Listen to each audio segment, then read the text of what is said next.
តោះតែបានសាក់ខ្លួនឯងអញ្ចឹងបើដឹងថាល្អប៉ុណ្ណាបងសម្រាប់បងដែលអាសាលេងពណ៌សក់ចាលាងសក់សក់ខ្សោយរាងឆេះដាច់សំពងអីហ្នឹងណាបងអាចត្រាវជាមួយនឹងឈុតសាប៊ូសាន់ណារីនេះបានកក់តែលើកទី1ទេគឺបងចាប់ផ្ដើមឃើញលទ្ធផលតែម្ដងដោយ feedback គាត់និយាយអញ្ចឹងបងប្អូនកាន់តែប្រើកាន់តែកក់គឺវាជួយសុខភាពសរសៃសក់របស់យើងឲ្យកាន់តែប្រសើរជាងមុនពីមួយថ្ងៃទៅមួយថ្ងៃដោយសាប៊ូកក់សក់សាណារីនេះអញ្ចឹងមិនត្រឹមតែជួយសម្អាតស្បែកក្បាលបានល្អទេសំខាន់ជួយជំនួយនឹងថែបំពន់ឬកូនសរសៃសក់ទៀតផងហើយកូនសក់ដែលដោះមកថ្មីនឹងលូតលាស់បានល្អហើយអ្វីដែលសំខាន់ស្បែកក្បាលរបស់យើងនឹងមានសុខភាពរឹងមាំទៀតណាបង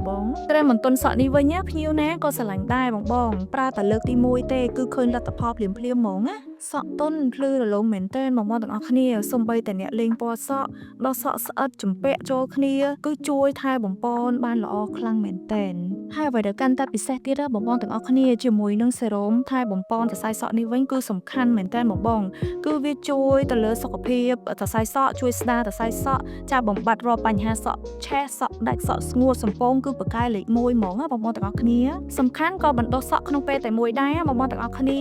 ចាបងដែលតែងតែឧស្សាហ៍លេងពណ៌សក់កក់គៀបច្រើនកឹបច្រើនចាបងតើតែថែរក្សាសក់បន្តិចទៅបងទទួលបានជាមួយនឹងសក់ស្អាតអញ្ចឹងណាបងទាំងអស់គ្នាចាអញ្ចឹងបងអាចសាកប្រើជាមួយនឹងឈុតសាប៊ូសាណារីនេះបានចាហើយនិយាយពីថាតម្លៃវិញគឺសមរម្យខ្លាំងមែនតើបងអើយ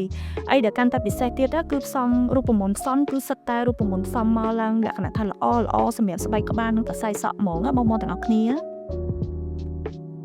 ចាបងទាំងអស់គ្នានេះគឺជាលទ្ធផលដែលខ្ញុំបានទទួលបាននៅពេលដែលខ្ញុំបានប្រើប្រាស់ជាមួយនឹងឈុតសាប៊ូសាណារីរួចមកអញ្ចឹងបងទាំងអស់គ្នាខ្ញុំមានអារម្មណ៍ថាខ្ញុំសប្បាយចិត្តមែនតើពីព្រោះថាខ្ញុំទទួលបានជាមួយនឹងសក់ស្អាតភ្លឺទន់រលោងហ្មងបងទាំងអស់គ្នាអញ្ចឹងសម្រាប់បងដែលចង់បានសក់ស្អាតដូចនាងខ្ញុំកុំភ្លេចធ្វើការឆាតចូលពេកទាំងអស់គ្នា